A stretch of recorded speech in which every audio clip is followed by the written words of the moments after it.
प्रेमानंद मोहन, प्रेमानंद मोहन, ईश्वर ही है और है कौन।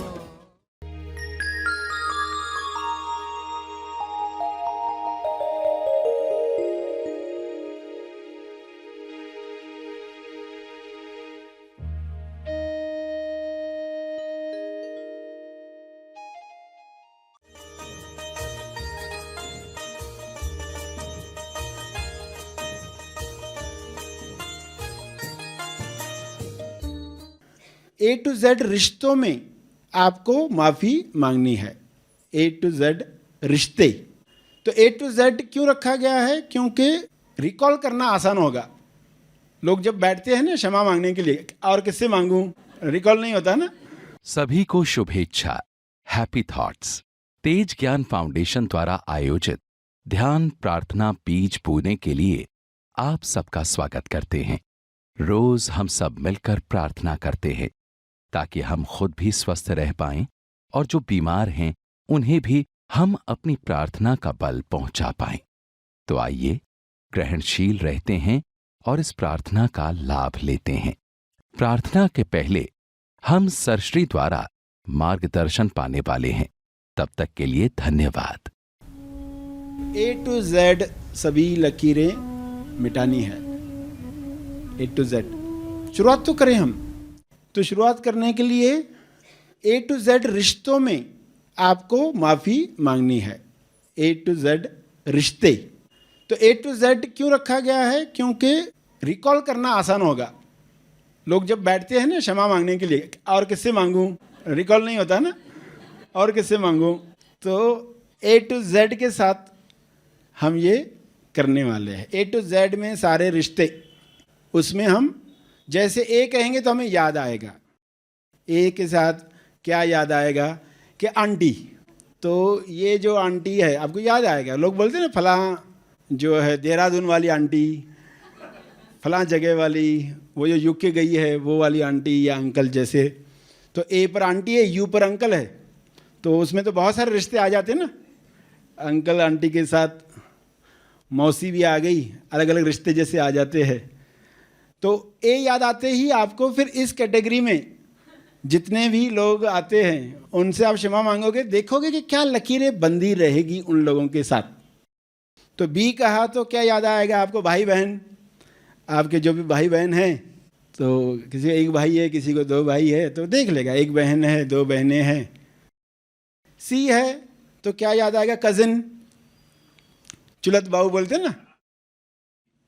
डी कहा तो डैडी है, तो सभी आंख बंद करेंगे। ई कहेंगे तो EMSY। अब EMSY में समझना, EMSY यानी अर्थ, अर्थ के लिए कहा गया। इकोलॉजिकली हमारे जीवन में कुछ चीज़ें आती है जिसमें घर जो है सबसे मुख्य है, क्योंकि आप रिश्तों के साथ कार्य करने वाले हैं।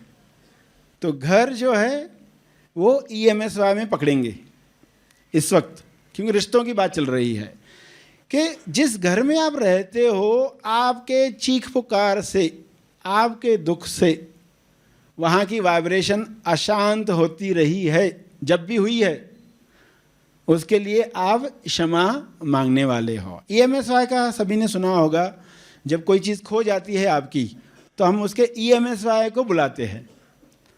EMSY को बुलाकर कि तुम कहाँ पर, उसको हम पूरा कम्युनिकेशन करते हैं। तो आप देखते हो वो चीज़ जल्दी आपके सामने प्रकट होती है। ये तो आपने प्रयोग किया ही है। इसका अर्थ है नॉन लिविंग थिंग्स के साथ भी कम्युनिकेशन पॉसिबल है। जो हमें चीज़ें जड़ लगती हैं उनमें भी तरंग है, खाली वो ऐसी तरंग है जो हमें ठोस दिखवाती है कि ये तो ठोस चीज़ है, ये हिलती जुलती नहीं है, ये ऐसी पड़ी रहती है। मगर उसके अंदर भी वाइब्रेशन है, उसमें भी बदलाव है। कम्युनिकेशन उन पर भी काम करती है। आपके टूल्स आपके लिए अच्छा काम करते हैं अगर आप उनको प्यार से छूते हैं, इस्तेमाल करते हैं। दूसरा पर्सन वही टूल लेता है, उसके साथ गड़बड़ हो जाती है, टूट जाती है या उसको चुभ जाती है, लग जाती है, फिर वो कंप्लेन करता है, कैसी है तुम्हारी पकड़, कैसी तुम्हारी कटर, कैसा तुम्हारा स्क्रू ड्राइवर, कैसा तुम्हारा चूल्हा, इस पर तो काम ही नहीं होता ठीक से। गैस ऑन करते बुझ जाता है, ये होता है वो होता है, क्योंकि आपको मालूम है कितना प्रेशर देना, आपका छूना उस चीज़ को महसूस होता है, वाइब्रेशन मैच हो गई है, सुरमेल है वहाँ पर, इसलिए आपके साथ चीज़ें बहुत अच्छा काम करती है। फिर भी कुछ लोगों को ये हैबिट नहीं होती, अपनी चीज़ों को भी वो रफली यूज़ करते रहते, उनकी चीज़ें गिरते पड़ती रहती है इधर उधर, तो वहाँ पर भी सजगता आए। आइए ग्रहणशील होते हैं और इस प्रार्थना का लाभ लेते हैं। सभी आंखें बंद रखकर क्षमा प्रार्थना करने के लिए बैठे हैं। अब तक जो सुना, संपूर्ण क्षमा प्रार्थना करने के लिए, क्षमा याचना करने के लिए ABCD क्षमा साधना की सीख लेनी है। जो भी लकीरें बनी हैं जाने अहंकार में, अनजाने अज्ञान में, उन लकीरों को, लगान की रस्सियों को काट देना है, क्षमा के डस्टर से साफ कर देना है। इंसाफ के ईश्वर की मदद से इन साफ करना है। अंदर साफ तो बाहर इंसाफ।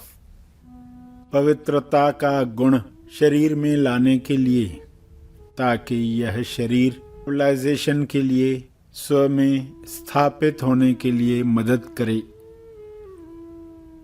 रोज सफाई करनी है। संपूर्ण स्नान करना जरूरी है। तो आप भी इस उद्देश्य से बैठे हैं, गुरु को साक्षी रखकर, अपने उन रिश्तेदारों को सामने लाकर एक एक से मन ही मन में क्षमा याचना करेंगे।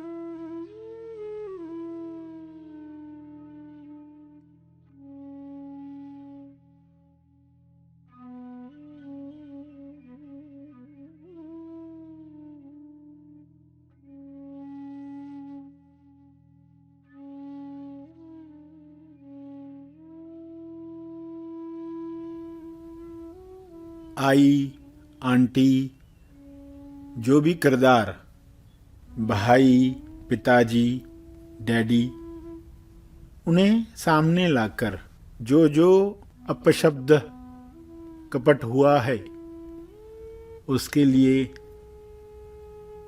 क्षमा मांगेंगे, दिल से मांगेंगे। अपने आप को शुद्ध करने के लिए, बुद्ध करने के लिए क्षमा मांगने वाले हैं। उद्देश्य सबको क्लियर होना चाहिए, ताकि इस साधना में कोई भी कंजूसी न करें, इस साधना में कोई भी बिना दिल के कार्य न करें।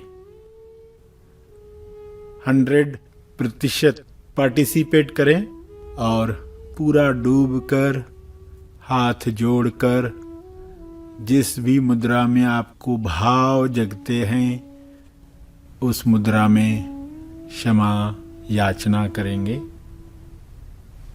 मैं क्षमा प्रार्थी हूँ, मैं आपसे क्षमा चाहता हूँ। इस तरह की कुछ बातें हुई, उसके लिए मैं दिल से क्षमा मांगता हूँ और आगे वैसी बातें न हों इसकी सजगता मैं रखने वाला हूँ। कृपया मुझे सहयोग करें बड़े हैं तो कहें आशीर्वाद दें, इसमें मैं सफल हो पाऊं और हम सब मिलजुल कर प्रेम आनंद मौन से जिएं। इस तरह एक एक से ABCD से क्षमा याचना कर लेंगे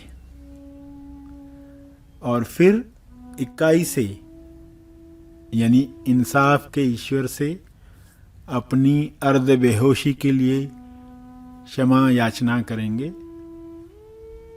इस तरह क्षमा प्रार्थना करने के बाद आगे EFGH उनके लिए क्षमा याचना मांगेंगे। वर्णमाला से ये आपके लिए आसान हो सके इसलिए इस तरह आपको बताया जा रहा है। तो सभी इसी भाव में शुरुआत करेंगे। सूचना आपको आगे की मिले न मिले, आप ए से रिलेटेड सारे लोग एक एक करके सामने लाते जाएंगे। जैसे बताया गया वैसे क्षमा मांगते जाएंगे और फिर अगले अल्फ़ाबेट पर जाकर वह कार्य करेंगे।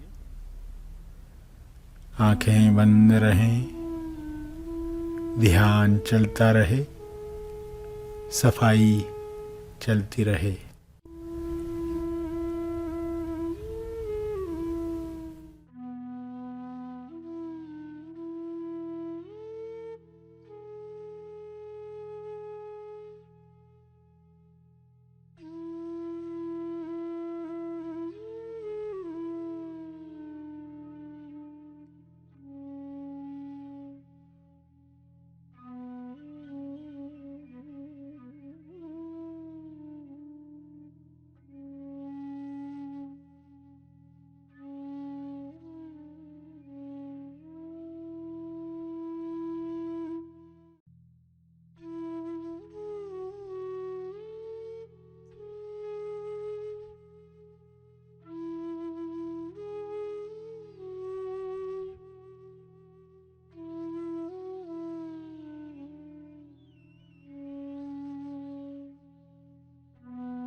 क्षमा प्रार्थना साधना करने के बाद ABCD रिश्तेदारों से क्षमा मांगकर कैसे फील हो रहा है महसूस करें, स्वयं को बताएं। आगे जाने से पहले सबको धन्यवाद दें।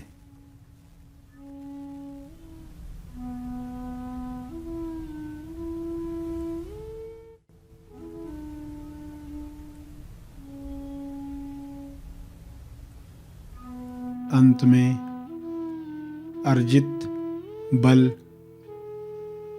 प्रार्थना का बल सबके लिए अर्पित करें, विश्व कल्याण के लिए समर्पित करें।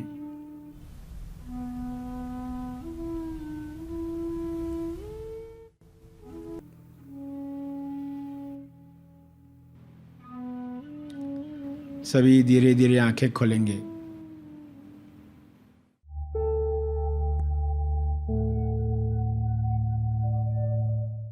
मार्गदर्शन और प्रार्थना का लाभ हमने लिया। आइए यहीं पर समाप्त करते हैं। कल फिर मिलेंगे। तब तक के लिए धन्यवाद।